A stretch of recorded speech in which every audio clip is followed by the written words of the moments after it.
রাধে সবাইকে, হরে কৃষ্ণ, জয় শ্রীকৃষ্ণ। আশা করি তোমার সবাই খুব ভালো আছো। আমি খুব ভালো আছি। চলে এলাম তিসি গবু চ্যানেল থেকে ছোটোখাটো মিষ্টি ভিডিও নিয়ে। গুড ইভিনিং সবাইকে, শুভ সন্ধ্যা সবাইকে, শুভ বিকাল। কেমন তোমরা অবশ্যই কমেন্টে জানিয়ে যেও। আর আজকে ওয়েদারটা জাস্ট দেখে নাও কতটা সুন্দর। আর আছে মানে কি বলবো, সবাই চাইছে যে এত ওয়েদারটাতে সুন্দর যে কী বলবো। তো আমিও এই ওয়েদারটা অনুভব করতে ছাদে চলে এসেছি। তো খুব সুন্দর একটা মেঘ করে এসেছে, হাওয়া দিচ্ছে। পশ্চিম দিকে মেঘ করেছে মানে বৃষ্টি হবেই।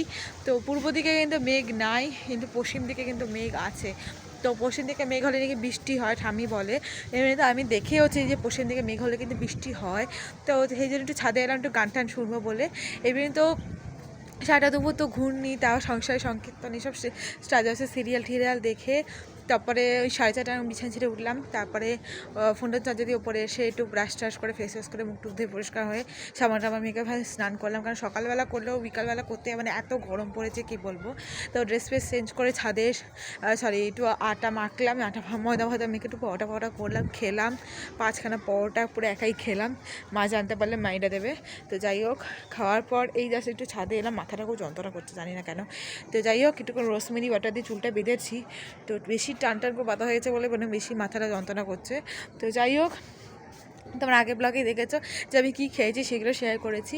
অ্যান্ড আমি চলো একটু ছাদে একটু এনজয় করি। এবং অনেক হনুমান এসেছে সামনে, বাড়ির সামনেটায়। তো কি বলবো, তো যাই হোক, সবাই খুব মজা করছে, আমি করছি।